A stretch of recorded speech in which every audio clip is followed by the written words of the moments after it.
Hello everyone, I Lalit Dhankar welcome you to teacher on board. आज है 13 फरवरी 2024। आज फिर से हम वही द हिंदू के एडिटोरियल पढ़ेंगे। 2 आर्टिकल है। So without any further delay let's start the show. पहला आर्टिकल जो हमारा अभी जो पाकिस्तान में रिसेंट इलेक्शन हुए, जनरल इलेक्शन, उनको लेकर है। और ये हम वोकेबलरी के बेसिस पे पढ़ेंगे, वोकेबलरी के रेस्पेक्टिव में पढ़ेंगे पूरा आर्टिकल। और इसमें जितने भी वर्ड्स आएंगे मैं आपको आर्टिकल के एंड में उनके सारे synonyms, antonyms, part of speech सब में लिखवा दूंगा। और साथ में साथ हम उसको प्रैक्टिस कर लेंगे, मतलब देख लेंगे कि भाई किसका क्या मीनिंग होता है। ठीक है, चलिए बढ़ते हैं। तो पहले हमारी जो हेडिंग है, पाकिस्तान इन टर्मोइल। टर्मोइल का मतलब होता है केओस, उथल पुथल, अव्यवस्थित। तो पाकिस्तान क्या टर्मोइल में है, भंवर में है, ये हम बोल सकते हैं। आर्टिकल है on the Pakistan elections and results. तो ये पाकिस्तान में जो इलेक्शन हुए, जनरल इलेक्शन, और उनके रिजल्ट के ऊपर है।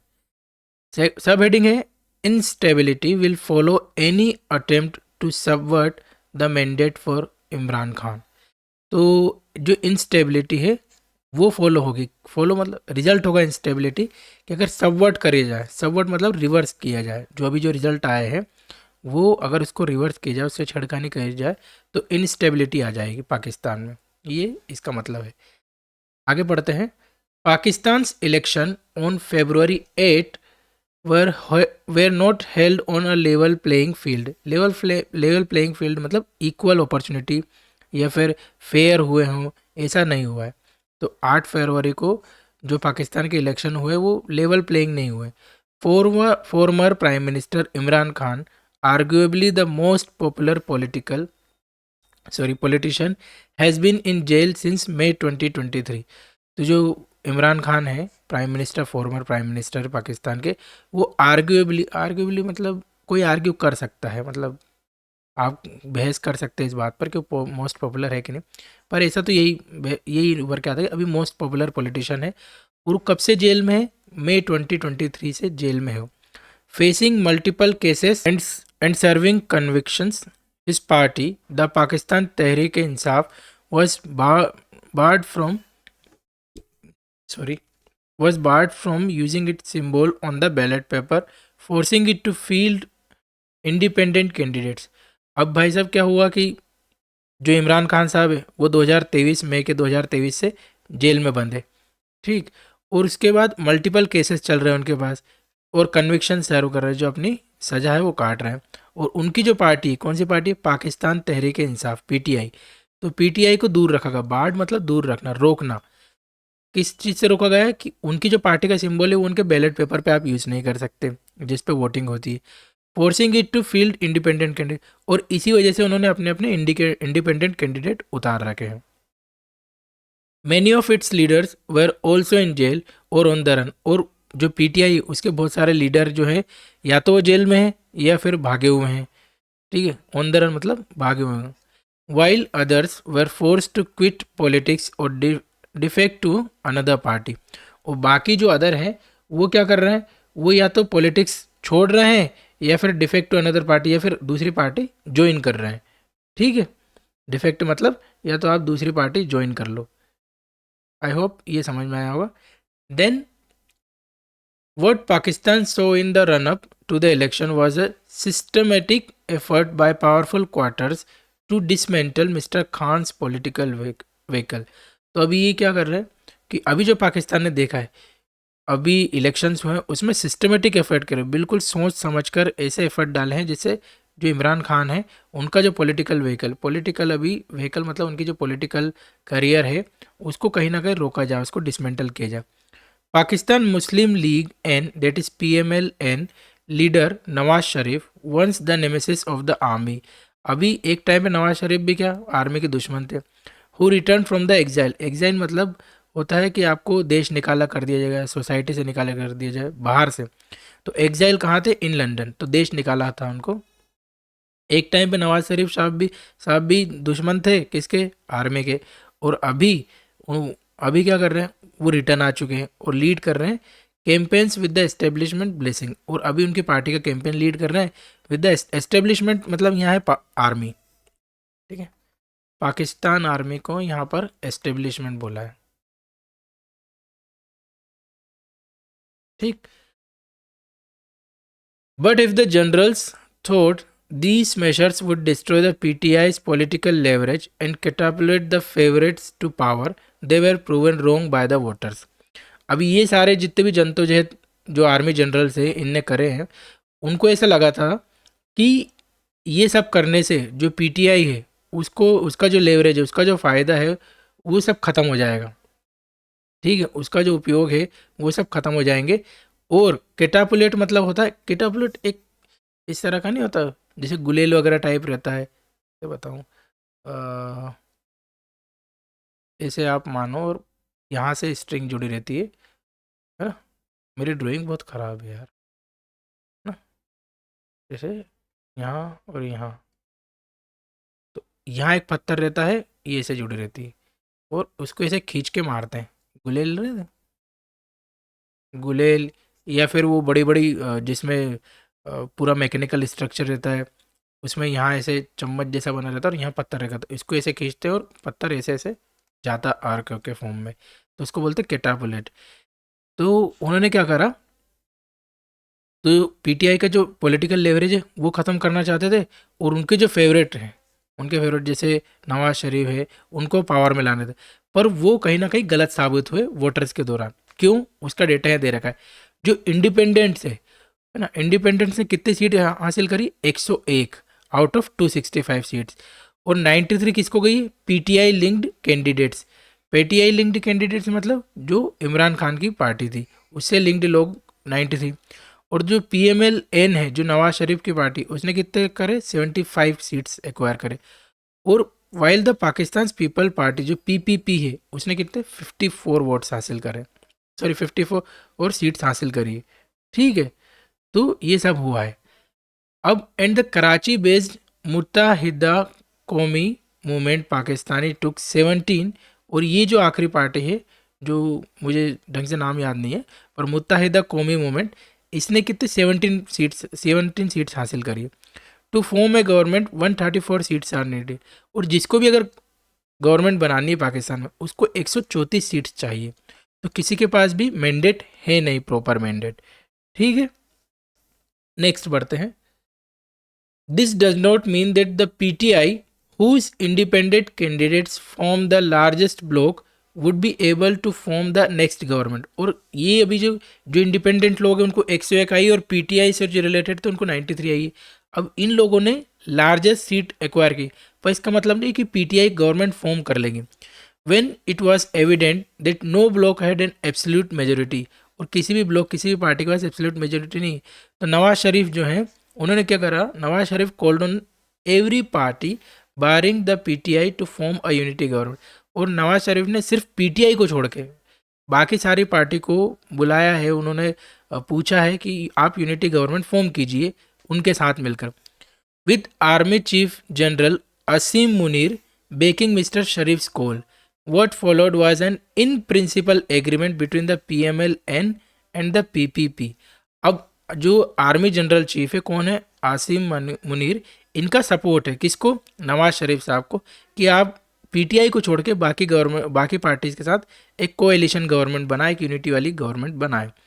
और इसको ही, इसका रिजल्ट क्या है, what followed was in principle agreement ना। इन प्रिंसिपल एग्रीमेंट का मतलब क्या है यहाँ पर, मतलब आइडियली, जैसे थ्योरेटिकली हम बोलेंगे कि देखने में बहुत बढ़िया लग रहा है, इन प्रिंसिपली, अभी प्रैक्टिकल इसका परफॉर्म नहीं हुआ। इन प्रिंसिपल एग्रीमेंट मतलब ideally between the PML-N and the PPP to work together for political stability. Political stability Pakistan में आए, इसके लिए PPP और PML-N को साथ में आना पड़ेगा।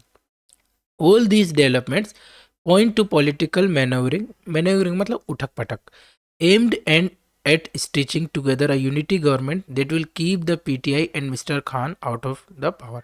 तो मेन मकसद ये नहीं कि पाकिस्तान में स्टेबिलिटी आ, मेन मकसद ये है कि पीटीआई और मिस्टर खान मतलब इमरान खान को आउट ऑफ पावर रखें, एक स्टेबल गवर्नमेंट बनाकर दोनों के बीच। The independents could also come under pressure to switch to the coalition party, और बाकी जो इंडिपेंडेंट है, जो 101 इंडिपेंडेंट है, वो भी कहीं ना कहीं प्रेशर में आ सकते हैं कि वो जो कोएलिशन पार्टी है इसमें आकर शामिल हो जाए। The PTI which has already alleged electoral irregularities has called for street protest, triggering memories of the widespread clashes in May 2023 after Mr. Khan's arrest. तो अभी क्या हो रहा है, जो पीटीआई है जो कि एलेज कर रही है, हैज़ ऑलरेडी एलेज इलेक्ट्रो जो इलेक्शन में इरेगुलरिटीज हुई है उसको वैसे ही आवाज़ उठा रही हो। अभी उसने क्या करा कि स्ट्रीट प्रोटेस्ट को कॉल किया कि जनता से आह्वान किया है कि भाई आप निकलिए सड़क पर और प्रोटेस्ट कीजिए, ट्रिगरिंग मेमोरीज ऑफ वाइट जो, और वही पुरानी मेमोरीज लेकर आ रहा है ये सब जो 2023 में हुआ था जब इमरान खान का अरेस्ट हुआ था और स्ट्रीट पर लोग उतर कर आए थे। The military may have wanted to turn the page of mister Khan's challenge and create a new political reality through the electoral process, but the results have underscored his popularity and public anger towards the establishment. अभी military भले ही चाहे कि mister Khan जो है मतलब इमरान खान है उनका जो पॉलिटिकल करियर है वो सब खत्म कर दे वो, और न्यू पॉलिटिकल रियलिटी लेकर आ। न्यू पॉलिटिकल रियलिटी मतलब पॉलिटिकल प्रैक्टिकल अभी जो पॉलिटिकल सिनारियो उसमें मिस्टर खान को हटा दे, मतलब मिस्टर खान का नामो निशान ना हो, ऐसा मतलब वो चाहते हैं। पर उनको ये देखना चाहिए कि अभी जो इलेक्शंस हुए उसमें जो मिस्टर खान की पॉपुलैरिटी वो अंडरस्कोर्ड है। अंडरस्कोर्ड मतलब होता हाईलाइटेड, बिल्कुल उभर के आई है। और पब्लिक एंगर भी है एस्टेब्लिशमेंट के प्रति, एस्टेब्लिशमेंट मतलब आर्मी के प्रति। For a long term solution the generals should make peace with mister Khan and allow the spirit of the result prevail. और यहाँ ऑथर कह रहा है, सजेस्ट कर रहा है कि भाई अगर पाकिस्तान को लॉन्ग टर्म सोल्यूशन चाहिए तो उनको कहीं ना कहीं मिस्टर खान के साथ एक संधि करनी चाहिए, एक समझौता करना चाहिए, और जो रिजल्ट आया है इलेक्शन के उसको प्रिवेल करना चाहिए, उसको एड्रेस करें आप, उसको सम्मान दें। एन अनलाइकली आउटकम, और ये एक अनलाइकली आउटकम है कि आर्मी जाकर भाई खान साहब से जाकर हाथ मिलाए और रिजल्ट जो उनके फेवर में आए उनको कहीं ना कहीं सपोर्ट करे। तो एक अनलाइकली आउटकम है, ऐसा होता कह रहा है कि ये बहुत संभव लग नहीं रहा। As political parties that finish second and third are moving ahead with their plans with blessings from the establishment। और यहाँ पर ये बोल रहे हैं कि जैसे अभी दिख रहा है कि जो पॉलिटिकल पार्टी जो सेकंड और थर्ड नंबर पर आई है वो क्या कर रही है, वो एस्टेब्लिशमेंट की ब्लेसिंग से वो कहीं ना कहीं एक जो यूनिफॉर्म कोएलिशन वाली पार्टी बनाने की कोशिश कर रही है। पब्लिक डिसकंटेंट, अब पब्लिक डिसकंटेंट मतलब क्या है, पब्लिक डिसकंटेंट मतलब पब्लिक की सहमति नहीं है उसमें, है ना, पब्लिक नाराज है उसमें, असंतुष्ट है, असंतोष है। एंड डिस्ट्रस्ट, अविश्वास, would remain the unreserved issue, और पब्लिक का अविश्वास और पब्लिक की असंतोष ये एक अनरिजर्व्ड इशूज रहेंगे। With the PTI challenge from the streets Pakistan could face another cycle of instability and chaos. और जो पीटीआई ने कॉल किया है पब्लिक को कि आप आइए स्ट्रीट पर उतरिए और प्रोटेस्ट कीजिए, ये कहीं ना कहीं एक अनदर साइकिल जो 2023 में हुई थी, एक साइकिल तो वो थी और एक साइकिल ये हो जाएगी कि वापस पाकिस्तान में इनस्टेबिलिटी आए, केओस आए, अस्थिरता आए। ठीक, आई होप आपको पूरा पैराग्राफ समझ में आया होगा। Now let's jump towards the synonyms and antonyms for each words which we have seen difficult और विच माइट बी डिफ़िकल्ट। ठीक है, लेट्स गो। तो पहला जो हमारा वर्ड था वो था टर्मोइल, है ना, फर्स्ट वर्ड था टर्मोइल।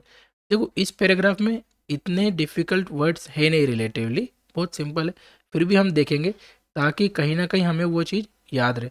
टर्मोइल का मतलब होता है केओस, अस्थिरता, ये सभी क्या हो जाएंगे, टर्मोइल के मीनिंग हो जाएंगे। जैसे अगर मैं बात करूँ तो जैसे केओस बहुत बार यूज़ हुआ है। टर्मोइल क्या है, केओस, अस्थिरता। अगर पार्ट ऑफ स्पीच की बात करूँ मैं टर्मोइल की तो वो क्या हो जाएगा, वो हो जाएगा नाउन है। टर्मोइल क्या है, नाउन। बार्ड, BARRED, बार्ड जो है वो एक तो वर्ब है, पार्ट ऑफ स्पीच में हम बात करें तो क्या है, वर्ब है, और इसका मतलब होता है किसी को रोकना या रोका गया, रोकना या रोका गया। ठीक है, अब एक तो ये किसी को जैसे प्रिवेंट करना, जैसे हमने पूरा पैराग्राफ पढ़ा उसमें इमरान खान को रोका गया इलेक्शन कॉन्टेस्ट करने से, या फिर उनके जो साथी लीडर्स है पीटीआई के उनको भी रोका गया। तो बार्ड फ्रॉम, ऐसा हम लिख सकते हैं। सिनोनिम्स की बात करें तो सिनोनिम में हमारे पास आ जाएगा प्रोहिबिटेड, प्रोहिबिटेड, ठीक, restricted, then banned, BANNED, banned, then blocked, BLOCKED, blocked, excluded, excluded मतलब शामिल नहीं करना, इसका अपोजिट हो जाता है इंक्लूडेड। एंटोनिम्स की बात करें तो एंटोनिम में हमारे पास आ जाएगा अलाउड, देन परमिटेड,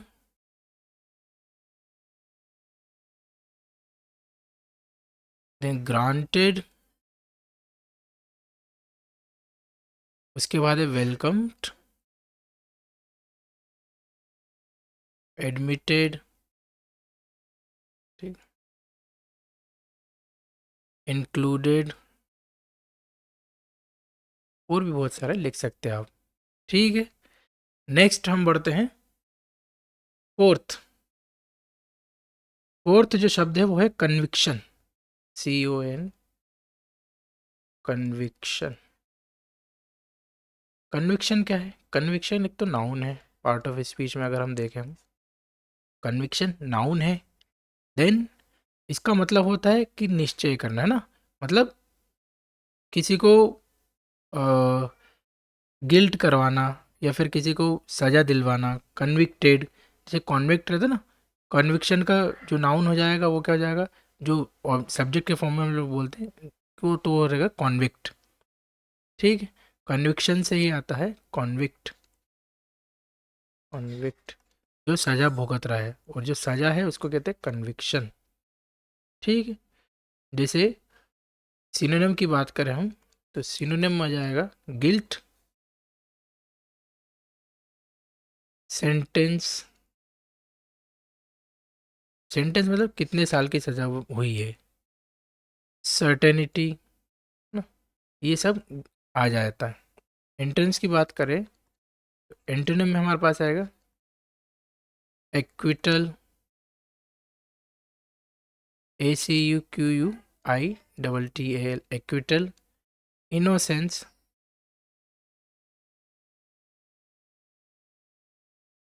डाउट, ये सभी हमारे एंटोनिम्स में आ जाते हैं, ठीक। फिफ्थ शब्द देखते हैं तो वो है हमारा नेमेसिस। नेमेसिस का मतलब होता है कि कोई आपका दुश्मन हो, दुश्मन, एनिमी, ये सभी नेमेसिस में आता है। नेमेसिस क्या है? नाउन है, पार्ट ऑफ स्पीच में, और मीनिंग देखे तो दुश्मन। सिनोनिम्स की अगर हम बात करें तो सिनोनिम में हमारे पास है synonym adversary, opponent, फोe,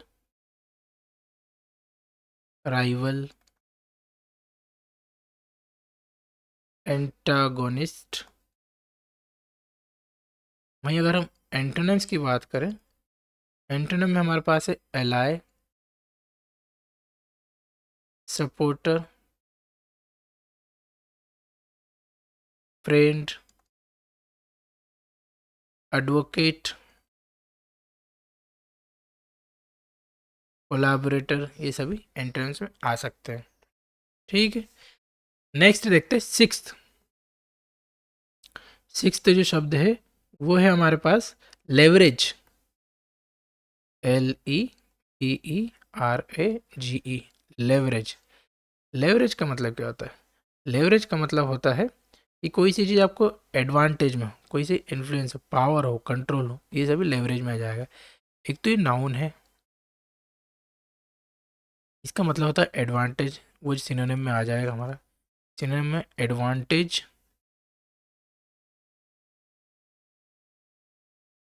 influence, power, control, clout, वहीं एंटोनिम्स की बात करें, एंटोनिम्स में हमारे पास है weakness, then disadvantage, then importance. Importance नहीं है, आर नहीं है यहाँ पर, इम्पोर्टेंस है, मतलब नपुंसकता में। इम्पोर्टेंस, हेल्पलेसनेस, हेल्पलेसनेस, वल्नरेबिलिटी, ये सभी एंटोनिम्स हो जाएंगे। सेवंथ देखते हैं। सेवंथ जो शब्द आया था हमारे पास, आया था केटापुलेट। केटापुल्ट, केटापुलेट।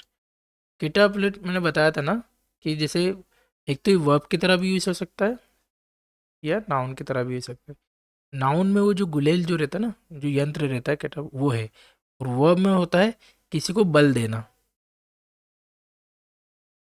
सिनोनिम्स की बात करें हम, तो सिनोनिम में आ जाएगा हमारा प्रोपेल। प्रोपेल का मतलब ये तो बल देना, किसी को थ्रस्ट प्रोवाइड करना। लॉन्च,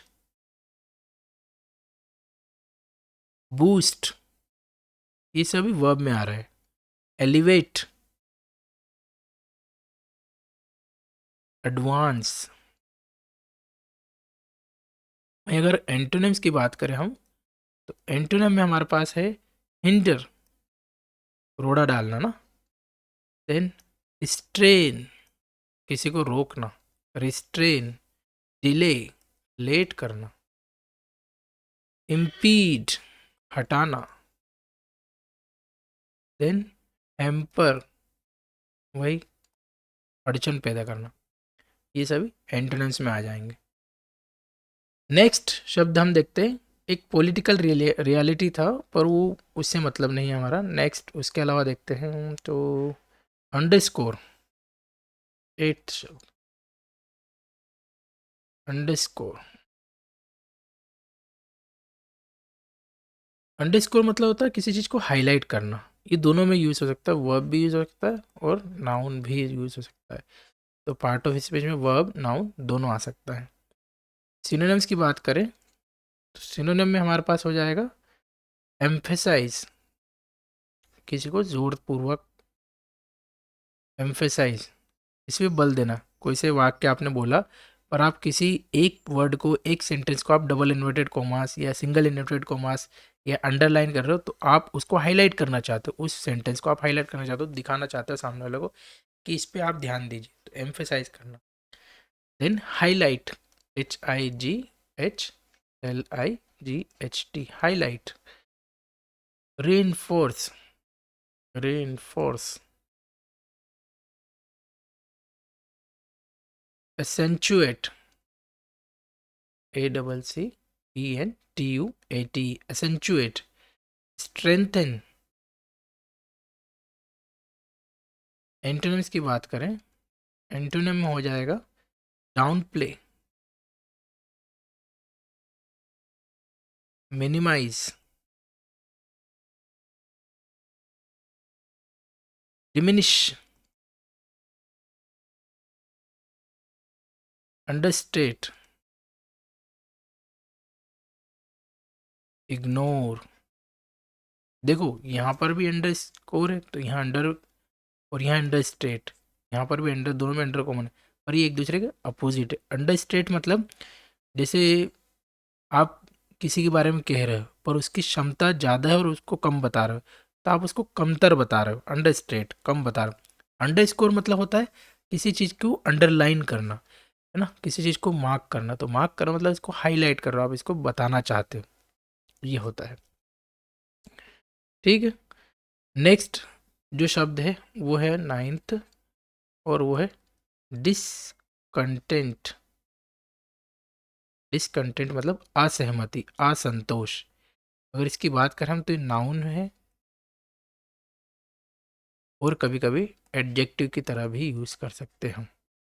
सिनोनिम्स की बात करें तो सिनोनिम में हमारे पास हो जाएगा डिससेटिस्फेक्शन, डिससेटिस्फेक्शन, ठीक, अनईज, अनहैप्पीनेस। एंटोनिम्स की बात करें, एंटोनिम में हमारे पास हो जाता है कंटेंटमेंट,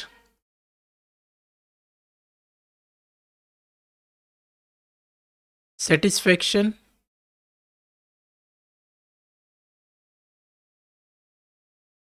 ये सभी एंटोनिम्स में हो जाएगा। प्लेजर, ठीक है। यही हमारा लास्ट वर्ड था इस पैराग्राफ का। अब हम नेक्स्ट पैराग्राफ पे जंप करेंगे। आई होप आपको ये सारा समझ में आया होगा। सिनोनिम्स एंटोनिम्स हमने पढ़ा है। हम काफ़ी स्लो पेस पे चल रहे हैं ताकि सबको याद हो सके, सबको समझ में आ सके। आपको अगर स्लो लगे तो आप इसको 2x या 1.5x पर पढ़ सकते हैं, देख सकते हैं, ठीक है। नेक्स्ट पैराग्राफ हमारा जो है वो है, अभी जो तमिलनाडु में एक चीज़ और चल रही, इंडिया में भी कुछ चीज़ें अच्छी नहीं चल रही। तो तमिलनाडु में जो भी गवर्नर साहब ने मना किया है कि जो तमिलनाडु ने अ, उनका जो भी पेपर वगैरह था उसको एड्रेस करने से मना किया है। उसको लेकर पूरा आर्टिकल है, ठीक है। ये जो पूरा आर्टिकल है इस पे ध्यान देने की बहुत ज़्यादा ज़रूरत है। एक तो क्योंकि बहुत ट्रिकी आर्टिकल है, आसानी से समझ में नहीं आता। अगर आप एक एवरेज रीडर हो तो एक बार में तो बिल्कुल समझ में नहीं आता, ठीक है। आपको दोबारा पढ़ना पड़ता और काफ़ी अच्छे वर्ड्स ये आर्टिकल देता है हमें। मेरे ख्याल से 10 से 15 वर्ड्स हमें निकल के आएंगे जो बहुत अच्छे और नए हैं। कुछ रिपीटेटिव है पर फिर भी मॉडरेट डिफ़िकल्ट लेवल, मॉडरेट से तो डिफ़िकल्ट लेवल के वर्ड्स हैं यहाँ पर, ठीक है। एक्सट्रीम लेवल के भी हैं। So let's dive into the article. Heading में हमारे पास है द रियल ट्रेविस्ट्री, जो आर्टिकल के हेडिंग है। किसके बारे में? On the governor of Tamil Nadu and the governor's address. तो गवर्नर ऑफ तमिलनाडु के बारे में और गवर्नर्स एड्रेस, गवर्नर्स एड्रेस मतलब जो स्पीच डिलीवर करने वाले थे उसके बारे में। A governor who profoundly disagree with the state government should not stay in office. Profoundly मतलब एक्सट्रीमली, ट्रेविस्टी मतलब होता है मजाक, बिल्कुल मखौल बनाना, मजाक बना देना किसी चीज़ का। तो बिल्कुल एक रियल मजाक क्या है, एक हास्यास्पद मजाक से भी बढ़कर, है ना, जो रहता है ना वो आप उपहास करना किसी चीज़ का, एकदम मखौल खेल बना देना, सीरियसली नहीं, सीरियस नहीं होना, वो सब ट्रेविस्ट्री में आता है। और प्रोफाउंडली मतलब होता है एक्सट्रीमली। वो जो गवर्नर बिल्कुल एक्सट्रीम डिसएग्री करता है स्टेट गवर्नमेंट के साथ, वो they he should not stay in the office, ऐसा ऑथर की हेडिंग और ऐसा ऑथर का मानना है, सजेशन है। पैराग्राफ पढ़ते हैं। The governor's customary address to the legislature at the first session of every year is being increasingly politicised. तो अब जो गवर्नर है उनके जो कस्टमरी एड्रेस है, कस्टमरी मतलब ऐसा नियम है, आप कस्टम है, हर पार्लियामेंट हर सेशन का एक कस्टम रहता है, एक नियम रहते हैं। तो उसमें क्या रहता है, टू वो कस्टमरी एड्रेस रहता है, मतलब मैंडेटरी एड्रेस है कि आप लेजिस्लेचर है, जो लेजिस्लेचर का फर्स्ट सेशन है उसको आप एड्रेस करें। और ये इंक्रीजिंगली ईयर बाय ईयर क्या हो रहा है, ये पॉलिटिसाइज होते जा रहा है। जो आपका एक कस्टम है उसको आप, उसको भी आप क्या कर रहे हो, पॉलिटिसाइज कर रहे हो। गवर्नमेंट एड्रेस का मतलब क्या है, जो राज्यपाल रहता है, जो गवर्नर रहता है, उसका कुछ एक प्रस्तावना रहती है, एड्रेस करता हो, ठीक। More often than not those responsible for the incumbents, sorry those, more often than not those responsible for such unseemly controversy overshadowing the solemn occasions are the incumbents in Raj Bhavan। देखो एक sentence में, मात्र एक sentence में 3 अच्छे शब्द निकल गए। एक अनसीमली, देन आता सोलेम, देन आता है इनकम्बेंट। इनकम्बेंट मतलब होता है वो लोग किसी जो वैधानिक पद पे है, जो ऑफिशियल पद पर है, उनको बोलते हैं हम, क्या बोलते हैं हम, इनकम्बेंट्स, इनकम्बेंट्स, ठीक है। और वहीं अनसिमली की बात करें तो अनसिमली मतलब आता है कि अनदेखा, बिल्कुल आप किसी कोई जो इम्प्रॉपर, इनडिसेंट, है ना, जो प्रॉपर नहीं हो, तो ऐसी कंट्रोवर्सीज जो बिल्कुल इम्प्रॉपर हो, वो किसको ओवरशेडो कर रही, वो ओवरशेडो कर रही सोलेम ओकेशंस। अब सोलेम मतलब क्या होता है, सोलेम मतलब होता है गंभीर, है ना। आपका लेजिस्लेचर का सेशन है, वो एक गंभीर है, वहाँ पर चर्चाएं होती है देश को लेकर, विदेश स्टेट को लेकर, उनकी नीतियों को लेकर। तो वहाँ पर गंभीर होना चाहिए, गंभीर मुद्दों को आप क्या कर रहे हो, इम्प्रॉपर कंट्रोवर्सीज खड़ी कर रहे हो। इम्प्रॉपर कंट्रोवर्सीज किसको ओवरशेडो कर रही है? ओवरशेडो मतलब किसी को आपसे आपको टॉपिक ए पे चर्चा करनी थी और कोई टॉपिक बी निकाल के लेके आया और अब चर्चा सिर्फ इस बी पर हो रही है और जो इम्पोर्टेंट था ए, इसको कहीं ना कहीं आपने पीछे डाल दिया, आप इस पे बात नहीं हो रही। ठीक है, तो बी ने क्या कर लिया, इसको ओवरशेडो कर लिया। आई होप आपको ओवरशेडो का मतलब समझ में आया होगा। तो कहाँ थे हम? More often than not those responsible for such unseemly controversies overshadowing the solemn occasions are the incumbents in the Raj Bhavan. तो ये जो ओवरशेडो कर रहे हैं ना, जो रेस्पॉन्सिबल है ऐसी गंभीर ओकेशंस को, जो सीरियस ओकेशंस को ओवरशेडो कर रहा है, ऐसी कंट्रोवर्सीज लेकर आ रहे हैं, वो कौन है? वो राजभवन के इनकम्बेंट्स है, जो राजभवन में बैठते हैं, ऐसे लोग ही कर रहे हैं। मतलब कोई एरा गेरा लोग नहीं कर रहे, जो ऑफिशियल से राजभवन के वो कर रहे हैं, जो एक महत्वपूर्ण पोजीशन पर जाकर बैठे। In the latest instance the Tamil Nadu governor R.N. Ravi has expressed his inability to read out the address prepared by the DMK run government, citing what he termed, citing मतलब होता quote, citing what he termed misleading claims and facts। तो अभी जो तमिलनाडु के governor है mister R.N. Ravi, उन्होंने express किया है, उन्होंने जताया है कि I am unable to read the address, है ना, जो एड्रेस है, जो स्पीच है, वो एक पत्र में लिख के दी जाती है, किसके द्वारा? डीएम के रन जो गवर्नमेंट रहती, जो भी स्टेट गवर्नमेंट रहती है, उसका एक पत्र रहता है। वो रीड कौन करता है? बनाया किसके द्वारा जाता है? स्टेट गवर्नमेंट के द्वारा। और रीड कौन करता है? उसको रीड करता है गवर्नर। तो गवर्नर ने बोला कि भाई मैं ये पत्र रीड नहीं करूंगा, ये मैं पेपर रीड नहीं करूंगा। क्यों?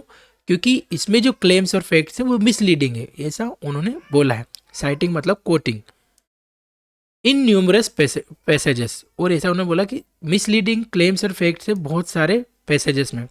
Reading them out he claimed would have made the governor's address a constitutional travesty. और अगर मैं इसको पढ़ता हूँ, ठीक है, तो क्या होगा कि जो गवर्नर का जो एड्रेस है, गवर्नर जो स्पीच देता, उसके कॉन्स्टिट्यूशनल ट्रेवेस्टी बन, भाई एक मजाक बना के रख दोगे आप। जो कॉन्स्टिट्यूशनल ट्रेवेस्टी, ये पूरा मजाक आप बना के रख दोगे। Compounding this constitutional mischief with A partition claim, partition मतलब होता है पार्शियलिटी, पार्शियलिटी क्लेम, ही बायस्ड क्लेम, पार्टीशन मतलब biased. He sought to make much of the fact that the national anthem is played only at the end of the address and not at the beginning also। अभी ये तो claim कर ही रहे थे वो, और बाकी ये भी बोल रहा है कि भाई नेशनल एंथम है जो सिर्फ शुरुआत में पढ़ा जाता है, सॉरी शुरुआत में गाया जाता है, बाद में नहीं गाया जाता। Anyone who understands the governor's role in a parliamentary democracy will know that it is the one declining to read. Declining का मतलब यह घटना नहीं होता, डिक्लाइनिंग का मतलब होता है इनकार करना यहाँ पर।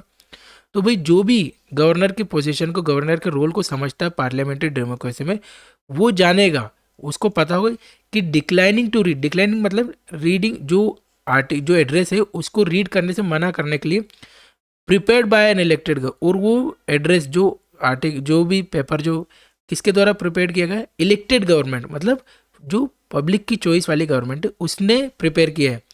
Reduces the address to a travesty. और यही सिर्फ इतनी बात कहने से कि भाई मैं ये एड्रेस नहीं पढ़ूंगा, मैं ये स्पीच नहीं पढ़ूंगा, यही कहने से वो जो एड्रेस है उसको ट्रेवेस्टी में रिड्यूस कर देता है, एक मजाक बना के रख देता है उस एड्रेस का। अगर यह सब ऑथर का कहना है। Governments are run by parties that contest election on a political platform and it is only to be expected that they would seek to trumpet their achievements, real or exaggerated, in policy statements। अब author आगे बोल रहा है कि जो government है ना, वो जो पार्टीज के द्वारा रन की जाती है, और जो पार्टीज है उनको एक पॉलिटिकल प्लेटफॉर्म मिलता है, वो पॉलिटिकल प्लेटफॉर्म पे इलेक्शंस कंडक्ट करती है, और वो it is only to be expected, और उनसे यही उम्मीद की जाती है कि वो अपने जितने भी अचीवमेंट्स है, ट्रम्पेट मतलब गा के सुनाए, भाई बताएं, ऐसे एड्रेसेस के थ्रू बताएं। ट्रम्पेट का मतलब यही होता है। चाहे वो रियल हो या एग्जैजरेटेड, एग्जैजरेटेड मतलब या चाहे बड़ा चढ़ाकर बताया गया, पर ऐसे पॉलिसी स्टेटमेंट्स में ये उनकी ड्यूटी है कि आप अपने जितने भी अचीवमेंट्स वो बताएं, अब चाहे वो रियल हो या फिर वो एग्जैजरेटेड हो। एग्जैजरेटेड मतलब बढ़ा के बताना, तो उससे कोई फर्क नहीं पड़ता, पर आपकी ये जिम्मेदारी है कि आप ये बताओ। It is the role of the political opposition and the people to जज the content of the address and not that of the governor. और फिर इसके बाद ऑथर बोलते कि भाई ये पीपल की जिम्मेदारी है, जो पब्लिक है उनकी जिम्मेदारी है, उनके हाथ में है, और जो पॉलिटिकल अपोजिशन है उसके हाथ में है, उसकी जिम्मेदारी कि जो भी एड्रेस में, जो भी स्पीच में, जो भी इस वाइट पेपर में जो भी कहा जाएगा वो उसको क्रिटिसाइज करें, है ना, वो पीपल के ऊपर है, ना कि जो गवर्नर अपॉइंट किया गया है उसकी जिम्मेदारी है। ऐसा कटाक्ष करते हुए ऑथर ने लिखा है।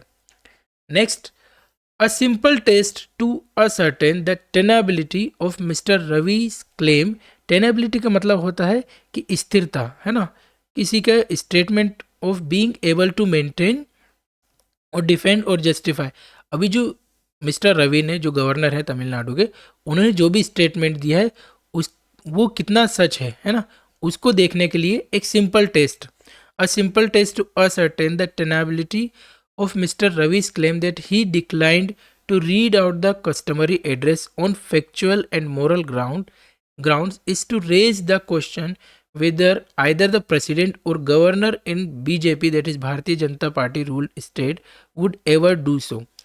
अभी ये तो ठीक है, उधर बोल रहा है कि चलो मिस्टर रवि ने ये सब बोला है, पर क्या ऐसा हो सकता है कि जो प्रेसिडेंट या गवर्नर है Bharatiya Janata party ruled state में, क्या वो भी ऐसा कर सकता है क्या, कि अगर आपका जो एड्रेस आपको दिया जा रहा है रीड करने के लिए, तो उसमें अगर फैक्ट या मोरल बेसिस पे अगर वो गलत है, तो क्या बीजेपी रूल्ड स्टेट में भी ऐसा हो सकता है क्या?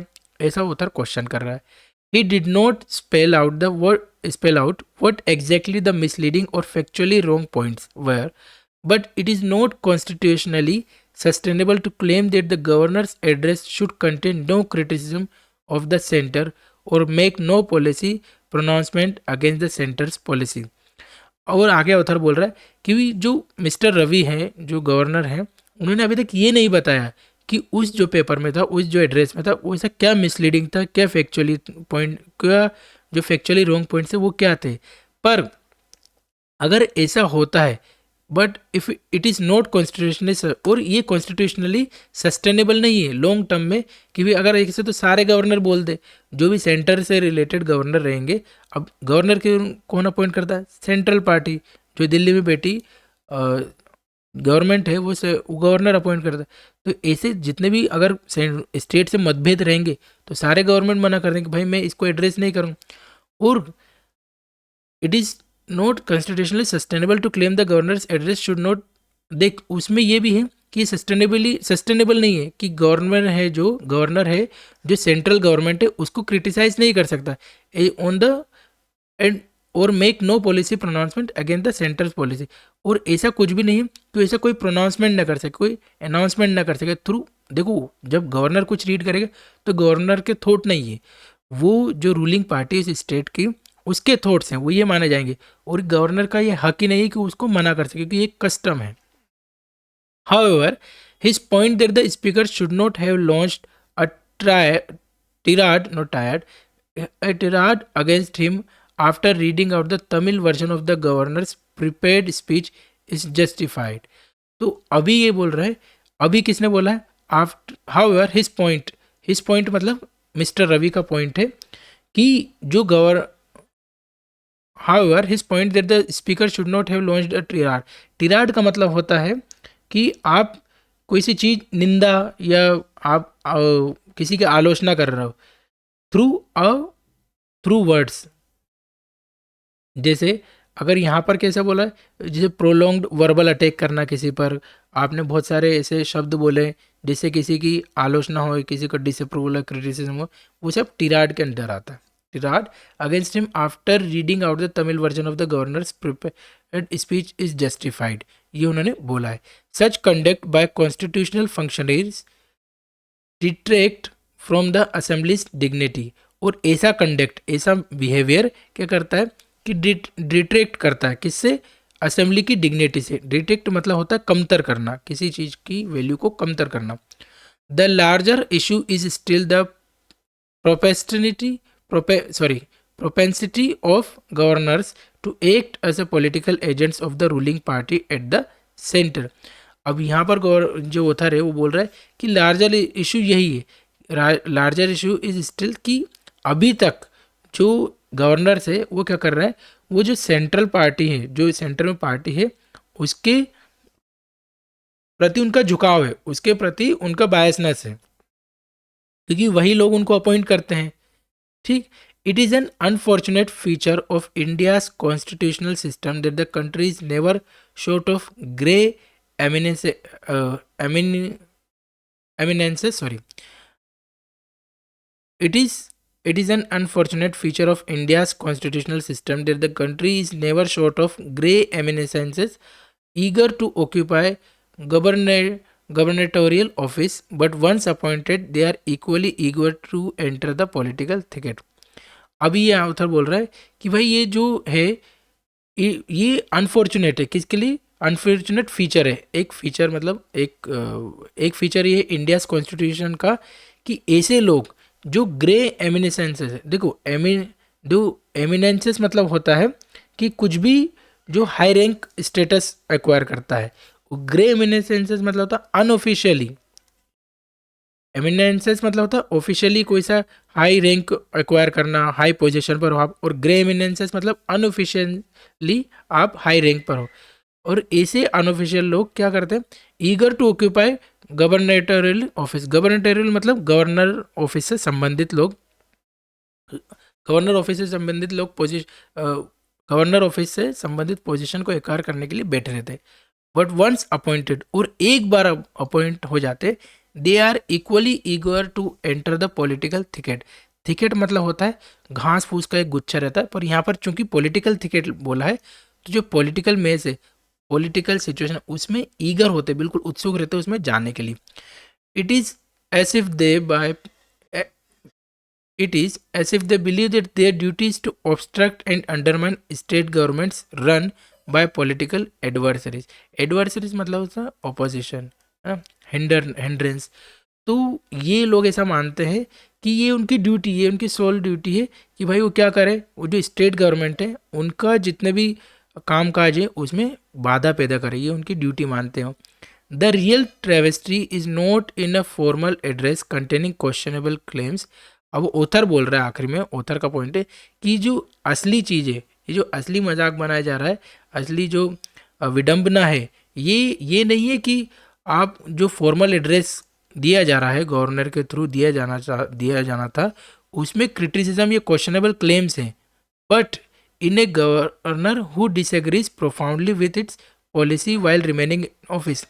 और रियल ट्रेवेस्ट्री तो ये है कि जो गवर्नर है, जिसकी ड्यूटी है कि जो एड्रेस है उसको रीड करे, पर वो डिसएग्री करता है प्रोफाउंडली, प्रोफाउंडली मतलब एक्सट्रीम लेवल पर, विद इट्स पॉलिसी, उनकी गवर्नर की जो पॉलिसी है, और वो ऑफिस में जो उनकी जो ड्यूटी है उससे बिल्कुल डिसएग्री करता है।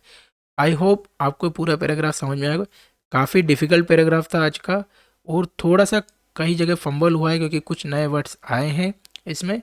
अभी हमारा जो सेशन है, हमारी क्लासेस है, काफ़ी शुरुआत दौर में है, मैं भी इम्प्रूव करूँगा, और इसके साथ आपको भी इम्प्रूवमेंट करने की रूम है, इम्प्रूवमेंट करने की जगह है। आई होप आपको ये समझ में आया होगा। अभी नेक्स्ट हम जितने भी हमारे डिफ़िकल्ट वर्ड्स आए हैं, जितने भी मॉडरेट टू डिफ़िकल्ट लेवल के जितने भी वर्ड्स आए वो हम सब देखेंगे। So let's dive into that. पहला जो वर्ड आया था हमारा वो था ट्रेविस्टी, जो 3 से 4 बार रिपीट हुआ है, TRAVESTY, ट्रेविस्टी। एक तो ये नाउन है, पार्ट ऑफ स्पीच क्या है, नाउन है, ठीक है। अब इसका मतलब होता है कि मोकरी होता है, किसी का पैरोडी होता है, किसी का मखौल बना देना, ठीक। ऐसी सिचुएशन जहाँ पर कुछ सीरियस हो रहा है, कोई इम्पोर्टेंट हो रहा है, पर उसको ऐसे ट्रीट करना जैसे कुछ एब्सर्ड हो, कोई वैल्यू नहीं हो इस चीज़ की, उस तरह से। सिनोनिम्स की बात करें हम, तो सिनोनिम में हमारे पास आ जाएगा mockery, MOCKERY, mockery, parody, farce, FARC, farce, then caricature, sham. ठीक। एंटोनिम्स की बात करें, एंटोनिम्स में आ जाएगा सीरियसनेस, सीरियसनेस, सिंसियरिटी, ठीक, ऑथेंटिसिटी। सेकंड जो शब्द था वो था हमारा प्रोफाउंडली, PROFOUNDLY, प्रोफाउंडली या फिर प्रोफाउंड, ये एडवर्ब है। ठीक। सिनोनिम्स की बात करें तो सिनोनिम में हो जाएगा डीपली, एक्सट्रीम लेवल पे, deeply, intensely, INTENSLY, intensely, greatly. ठीक है। एंटोनिम्स की बात करें तो एंटोनिम में हमारे पास हो जाएगा सुपरफिशियली, सुपरफिशियली, लाइटली, माइल्डली। ठीक है। इसका मतलब क्या होता है?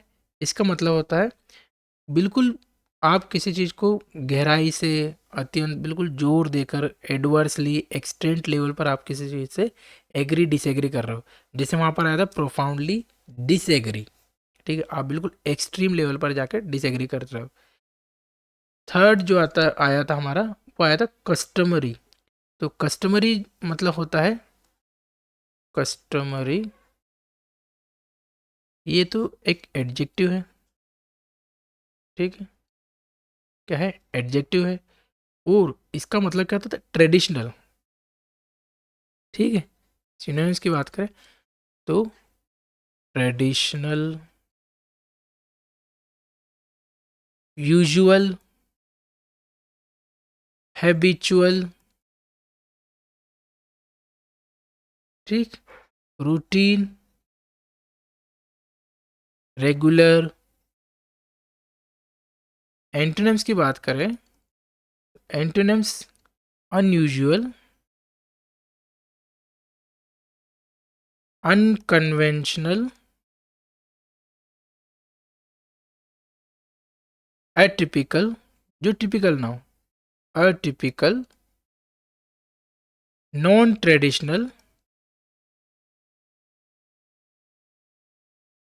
आई होप कस्टमरी का आपको मतलब समझ में आएगा। ये नॉर्मली हम यूज़ करते हैं, पर बहुत सी बार हम इसका वर्ड का जो मीनिंग है वो कहीं ना कहीं भूल जाते हैं। अनसीमली, नेक्स्ट वर्ड है अनसीमली। सॉरी, स्पेलिंग गलत कर दी।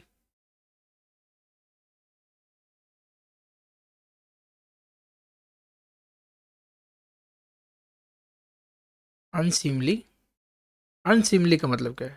अनसीमली एक तो ये एडजेक्टिव है। ठीक है। इसका मतलब होता है अनदेखा करना,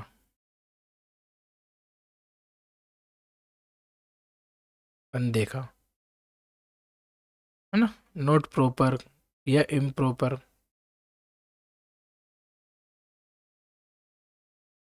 सिनोनिम्स की बात करें तो सिनोनिम में हमारे पास आ जाता है इनएप्रोप्रिएट,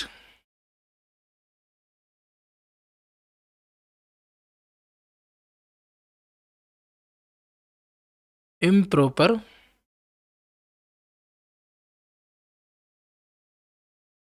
ठीक, इनडिसेंट। एंटोनिम्स की बात करें तो एंटोनिम में हो जाएगा हमारे पास प्रॉपर, एप्रोप्रिएट, डिसेंट, सीमली, रेस्पेक्टेबल। सभी एंटोनिम्स में आ जाएंगे। ठीक है। नेक्स्ट देखते हैं फिफ्थ। फिफ्थ जो हमारे पास आया था सोलेम आया था, SOLEMN, सोलेम। सोलेम का मतलब क्या है? सोलेम का मतलब तो गंभीर, शांत। एक तो ये एडजेक्टिव है ना? गंभीर, शांत, सीरियस। ठीक है। सिनोनिम्स की बात करें तो सिनोनिम में हमारे पास आ जाएगा सीरियस, ग्रेव, अर्नेस्ट,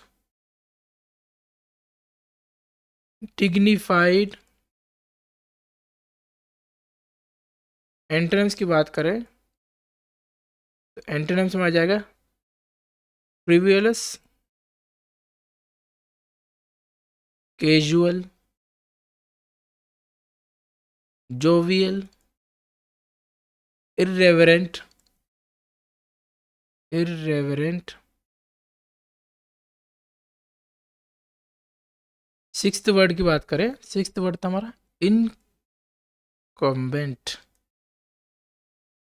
इनकम्बेंट मतलब होता है कोई ऑफिशियल पोजीशन होल्डर। ठीक है। एक तो ये क्या है, नाउन है। जैसे पार्लियामेंट में कौन इनकम्बेंट है? जो भी पार्लियामेंटरी है, जो सांसद है, ठीक है, वो क्या है? वो इनकम्बेंट है। वो उस पोजीशन को लिए हुए हैं। सिनोनिम्स की बात करें तो सिनोनिम में हमारे पास हो जाएगा holder, then occupant, current office holder. एक ही शब्द है, current office holder. Present office holder.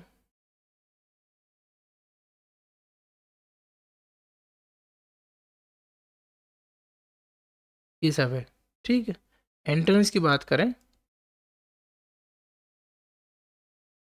तो एंट्रेंस में आ जाएगा हमारे पास प्रीडिसेसर,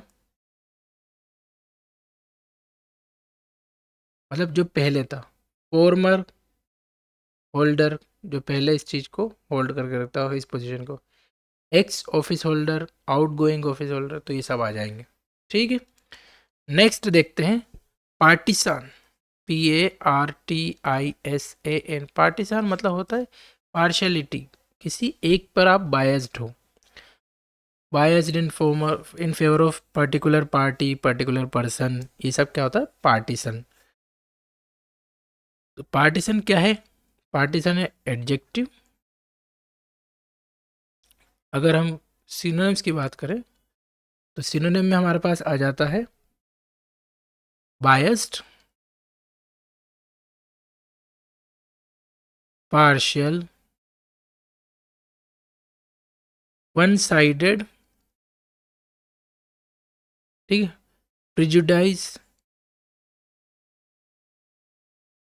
प्रिजुडाइज, प्रिजुडाइज मतलब तो पहले से ही, पहले से तय कर लेना कुछ चीज़। फैक्शनल। एंटोनिम्स में आ जाएगा हमारे पास impartial, unbiased, neutral, fair, even handed. Eighth शब्द की बात करें तो एट्थ हमारा था डिक्लाइन। देखो डिक्लाइनिंग मतलब होता है, एक तो होता घटना, ठीक है, आप कुछ चीज कमी हो रही किसी चीज में, पर हमने जो पढ़ा था ना, उसका मतलब था इनकार, किसी चीज को मना कर देना। हमने जो आर्टिकल में पढ़ा है उसके हिसाब से है इनकार करना। एक तो ये वर्ब है डिक्लाइनिंग। सिनोनिम्स की बात करें तो सिनोनिम में आ जाएगा हमारे पास रिफ्यूजिंग,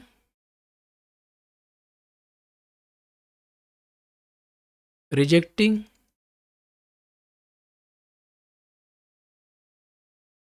डिक्रीजिंग, क्योंकि घटना भी होता है ना, डिमिनिशिंग,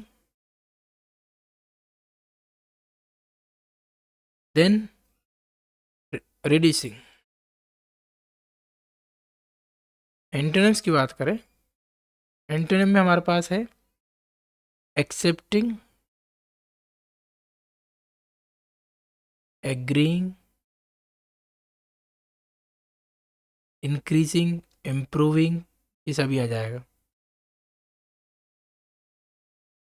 नेक्स्ट देखते हैं टेनेबिलिटी। नाइन्थ जो है टेनेबिलिटी, TENABILITY, टेनेबिलिटी। टेनेबिलिटी पार्ट ऑफ स्पीच में हमारे पास है नाउन, ठीक है। इसका मतलब होता है स्थिर होना, ठीक है। द क्वालिटी या state of being able to be maintained ना, आप स्थिर हो के नहीं, ठीक है। अगर हम इसके सिनोनिम्स की बात करें तो सिनोनिम में हमारे पास आ जाएगा वैलिडिटी,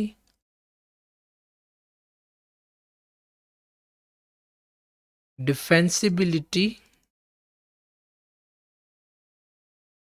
प्लॉसिबिलिटी,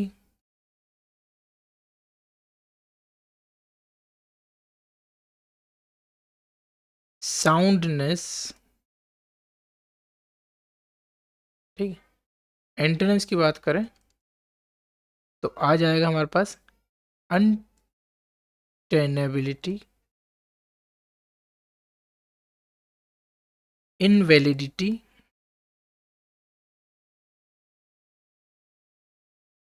इम्प्लॉसिबिलिटी,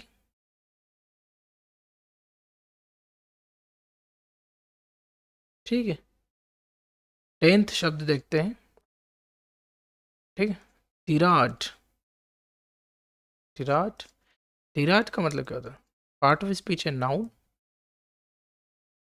टिराड का मतलब तो निंदा करना, वर्बली किसी की निंदा करना, बिल्कुल ऐसे लॉन्ग या फिर बहुत लंबी स्पीच में एंग्रीली किसी की निंदा करना। सिनोनिम्स में देखते हैं,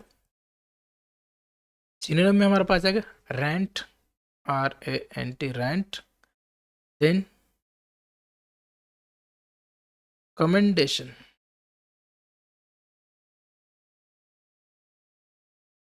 ठीक है। सॉरी सॉरी सॉरी, कमेंडेशन नहीं है, rant. Then vitriol, invective. Antonyms की बात करें तो एंटोनिम में हो जाएगा हमारे पास प्रेस, कॉम्प्लीमेंट, अप्रूवल। 11th शब्द की बात करें तो 11th शब्द था डिट्रैक्ट, डिट्रैक्ट। डिट्रैक्ट वर्ब है पार्ट ऑफ स्पीच में। और अगर हम सिनोनिम्स की बात करें, सिनोनिम में हमारे पास आ जाएगा डिमिनिश, डिमिनिश, रिड्यूस, लेसन मतलब कमतर करना, डिक्रीज, ठीक, ये सब आ जाता है। एंटोनिम्स की बात करें, एंटोनिम में आ जाएगा एनहांस, इम्प्रूव, एड, बूस्ट, ये सभी किस में आ जाएगा? ये सभी एंटोनिम्स में आ जाता है, ठीक है।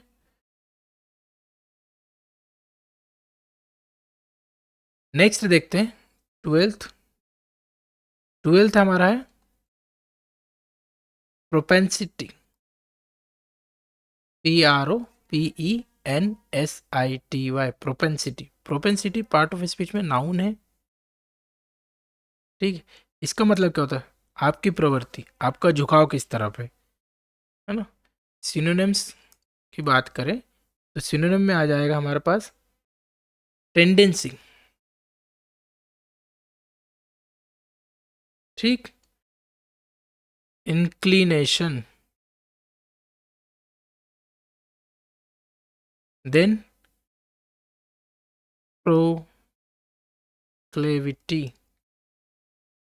देन लीनिंग, आप किस तरफ लीन कर रहे हो, एंटोनिम्स की बात करें तो एंटोनिम में आ जाएगा अवर्शन, AVERSION, अवर्शन।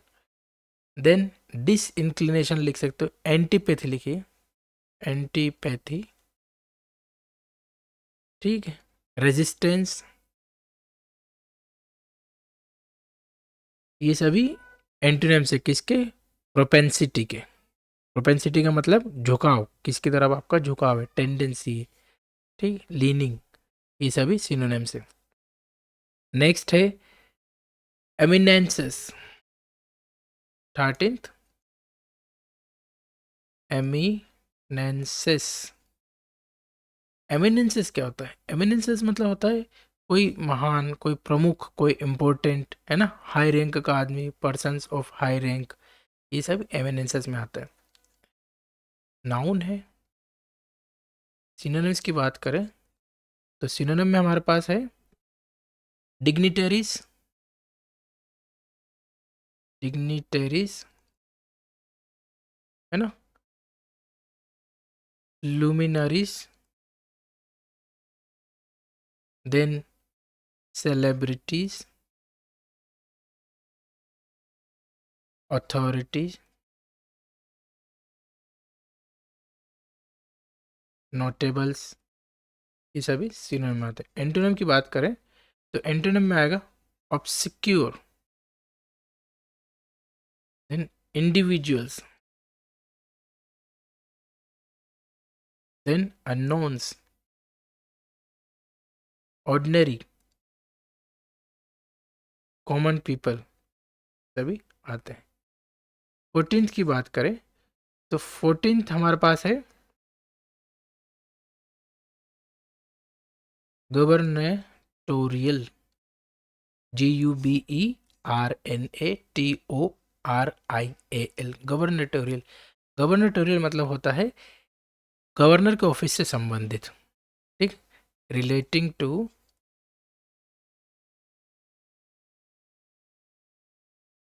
गवर्नर और द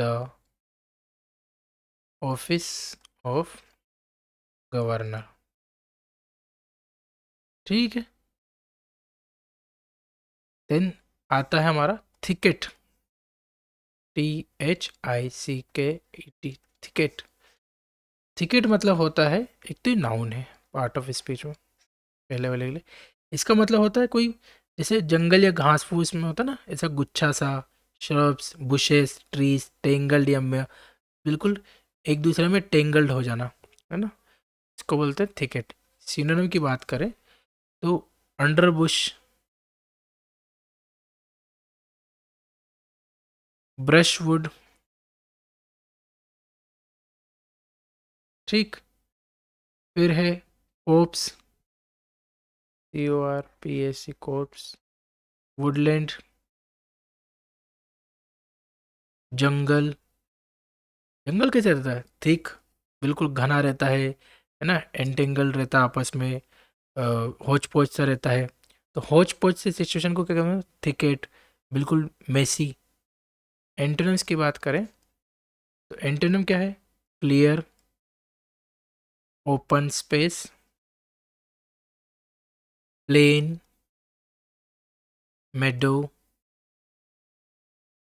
ठीक है। फिर मेडो मतलब ऐसे खाली मैदान नहीं रहते, दूर दूर तक कुछ दिखता नहीं है, ट्री वगैरह नहीं है, कुछ भी नहीं है, ये सब होता है, ठीक। ये आज का हमारा आखिरी शब्द था। आई होप आपको सेशन पसंद आया होगा। अगर अच्छा लगे तो लाइक कर सकते हैं, मेरी जो कोशिश है उसको लाइक कर सकते हैं। मैं ट्राई कर रहा हूँ, अभी देखो मेरा इनिशियल फेस है, कुछ गलतियाँ ऑब्वियसली हुई हैं और उसमें सुधार की गुंजाइश है और मैं कोशिश करूँगा सुधारने की, और आपका सपोर्ट चाहिए। अगर आपको पसंद आया तो लाइक कर सकते हैं, नहीं पसंद आया तो डिसलाइक कर सकते हैं, मुझे कोई इससे दुख नहीं होगा। पर आप मेंशन ज़रूर कीजिएगा कि आपको पसंद क्यों नहीं आया, कहाँ गलती हुई है। कोई क्वेश्चन हो तो भी आप, कमेंट सेक्शन खुला है, वहाँ पर आप क्वेश्चन मेंशन कर सकते हैं। हाँ, शेयर कीजिएगा, सब्सक्राइब कीजिएगा, और thank you for watching, have a nice day.